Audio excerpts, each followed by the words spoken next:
xin chào các bạn đã quay trở lại với review 5 phút.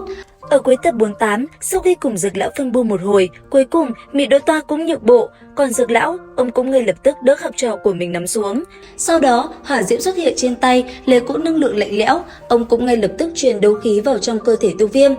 Nương theo đó, khi đấu khí đi vào bên trong cơ thể, Tiêu Viêm cũng dần tỉnh táo trở lại, chậm rãi mở hai mắt, thấy Dược lão xuất hiện, Tiêu Viêm mừng rỡ. Bởi vậy, mau chóng đứng dậy, Tiêu Viêm đã liền hướng về Dược lão nói: "Lão sư 2 năm không gặp, ngươi có khỏe không?" "Ta khỏe, tiểu tử, ngươi làm rất tốt." "Lão sư, thực lực của người hình như lại tăng tiến rồi." "Hai, tính ra không có gì tăng tiến, chỉ là khôi phục được thêm vài phần lực lượng thôi, muốn hoàn toàn hồi phục lực lượng, e rằng phải giải quyết vấn đề thân thể. Tiểu tử, chuyện vẫn Lạc Tâm Viêm thế nào rồi?" "Lão sư, nó đã bị ta luyện hóa rồi." "Ha ha, ta biết, tiểu gia hỏa ngươi sẽ không làm ta thất vọng mà." Nói dứt lời, Dược lão liền vỗ vai nam nhân kia và khen anh ấy rất tốt. Còn Tiêu Viêm, sau khi hỏi thăm sức khỏe Dược lão, nhìn Mị Đỗ Toa, anh ấy cũng liền nói lời cảm ơn tới nàng. Và đáp lại, Mị Đỗ Toa mặc dù rất quan tâm, thế nhưng nàng lại vẫn lạnh lùng như cũ, nói vài lời, sau đó nàng cũng liền rời đi. Nhìn bóng lưng kia dần xa, nhìn Dược lão, thanh âm Tiêu Viêm đột nhiên ngập ngừng nói: "Còn nữa, lão sư, tên phản đồ kia cũng bị đệ tử thanh trừ rồi." Nghe những lời mà Tiêu Viêm vừa nói, Dược lão bỗng dưng rơi vào trầm mặc. Một lát sau, ông liền nói lời cảm ơn tới học trò của mình. Còn Tiêu Viêm nói xong lời vừa rồi, anh ấy cũng liền đem sự tình ngay đó nói lại một lượt. Bởi vậy nghe xong, Dược lão vô cùng kinh ngạc nói: "Cái gì? Linh hồn Hàm Phong, linh hồn bị hồn điện mang đi sao?" "Vâng lão sư, có chuyện gì sao?" "Đúng, nếu là như thế, sợ rằng Hàn Phong cũng không dễ dàng bỏ mạng như vậy." "Ý lão sư là hồn điện sẽ giúp hắn sống lại sao?" "Đúng, hồn điện đối với linh hồn thể có lý giải rất sâu, tuy ta không biết vì sao bọn chúng muốn bắt linh hồn thể, thế nhưng mà từ thủ đoạn công kích, rõ ràng đối với linh hồn thể, bọn chúng có lực sát thương rất mạnh mẽ. Trước đây, tại thời điểm hắn ra tay hạ độc thủ với ta, hắn ta cùng người của hồn điện tựa hồ cũng có chút liên quan." Nói xong câu này, Dược lão cũng liền rơi vào trầm tư. Thế nhưng cũng trong lúc đó, ở một nơi khác, Hàn Phong giống như một chú cún. Lúc này, trên cổ hắn là sợi xích đang bị người của hồn điện dắt đi. Tuy vậy, Hàn Phong vẫn cố gắng kháng cự quyết liệt. Cũng bởi điều này, sau một hồi kéo lên Hàn Phong đi, người của hồn điện cảm nhận được Hàn Phong đang cố gắng kháng cự, hắn có chút tức giận. Ngay lập tức kéo sợi xích lại gần, sau đó, người của hồn điện liền quật ngã Hàn Phong xuống mặt đất, lấy ánh mắt quỷ dị, hắn ta nhìn chằm chằm vào Hàn Phong. Tiếp theo, hắn ta cũng bắt đầu hăm dọa. Tới cuối cùng, hai tay khẽ động, hắn ta liền dùng tay nắm lấy cổ của Hàn Phong và bắt đầu hấp thu linh hồn thể.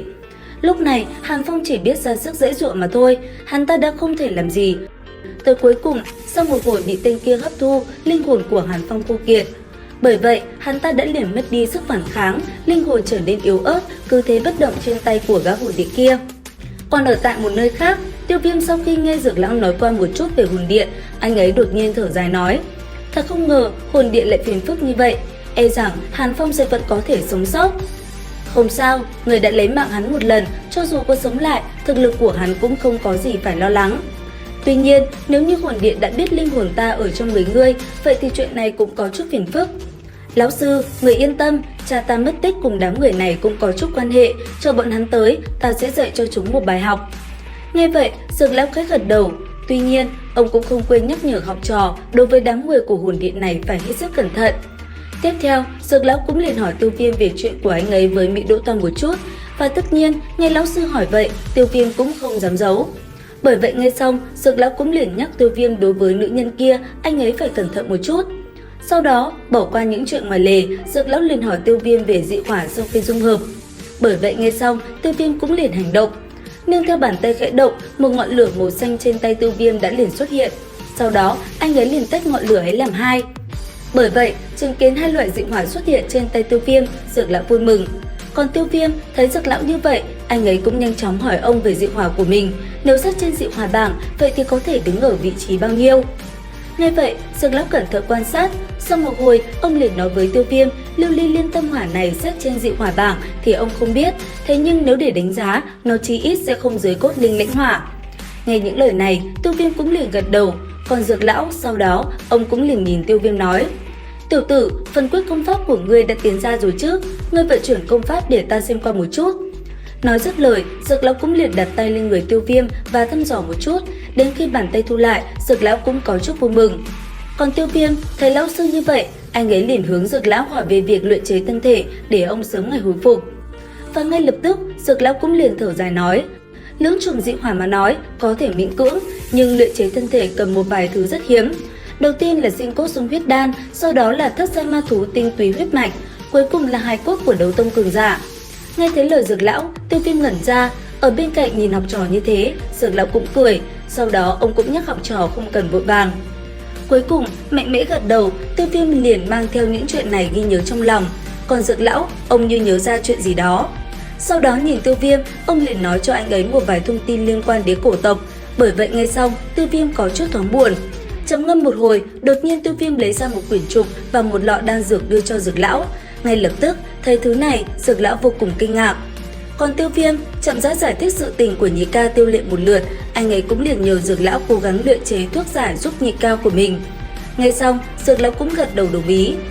Cuối cùng, sau khi xong xuôi, Tiêu Viêm cũng liền bắt tay vào quá trình tu luyện. Thời gian trôi qua, trên một đỉnh núi, Tiêu Viêm dưới sự chỉ điểm của Dược lão, anh ấy vẫn miệt mài tu luyện để ấn quyết. Lúc này, hấp thu đấu khí từ khắp nơi chuyển tới, sau đó ngưng tụ lại. Nương theo đó, từ nơi Tiêu Viêm đang ngồi, thủ ấn cũng liền xuất hiện. Chậm rãi mở hai mắt, một chưởng đánh ra, Tiêu Viêm liền đẩy thủ ấn bay về phía trước. Trong khoảnh khắc va chạm, một vụ nổ cũng liền bạo phát. Thấy vậy, Tiêu Viêm có chút nghi hoặc, bởi vậy anh ấy cũng liền hỏi Dược lão. Cứ như thế, hai người cùng nhau bàn luận về công pháp này. Thời gian trôi qua, trên đỉnh núi, Tiêu Viêm vẫn miệt mài luyện tập và cùng Dược lão nói chuyện hết sức vui vẻ. Khi nhắc đến Vân Lam Tông, ánh mắt của Tiêu Viêm trở thay đổi, nhìn về phía trước, anh ấy thầm tự nhủ. Vân Lam Tông, chờ xem, ta sẽ quay trở lại. Cũng trong lúc đó, ở tại Phong Thành, trong gian phòng khách, ba tên thủ lĩnh của ba thế lực lớn rất nhanh cũng đã xuất hiện cùng Tiêu Lệ. Sau một cuộc trò chuyện, bọn họ liền nhắc với Tiêu Lệ chuyện khi trước đã hứa với Tiêu Viêm. Nghe vậy, Tiêu Lệ đột nhiên im lặng.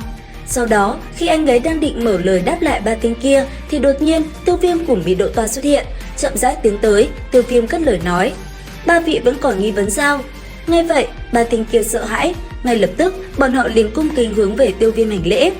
Còn Tiêu Viêm, sau một hồi nói những lời dọa nạt, anh ấy cũng liền nói với ba người kia 2 tháng sau sẽ đi tới Gia Mã Đế Quốc.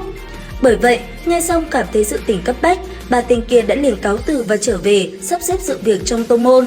Còn Tiêu Viêm ở lại gian phòng lớn, anh ấy cũng liền hỏi Tiêu Lệ tình hình hiện tại. Và đáp lại em trai, Tiêu Lệ cũng liền nói mọi chuyện đều tốt. Không những thế, anh ấy còn thu nạp được ba huynh đệ họ Diêu, bởi vậy ngay lập tức Tiêu Lệ đã liền giới thiệu họ với Tiêu Viêm. Nghe xong, Tiêu Viêm có chút vui mừng, trò chuyện cùng ba người mới một hồi. Tiêu Viêm sau đó liền nói Tiêu Lệ triệu tập nhân thủ. Nghe vậy, Tiêu Lệ sung sướng vỗ vai Tiêu Viêm đáp, không thành vấn đề, giao cho ta. Thấy thế, Tiêu Viêm cũng liền gật đầu. Sau đó, nói mình có chút chuyện cần trở về học viện, Tiêu Viêm cũng liền rời đi.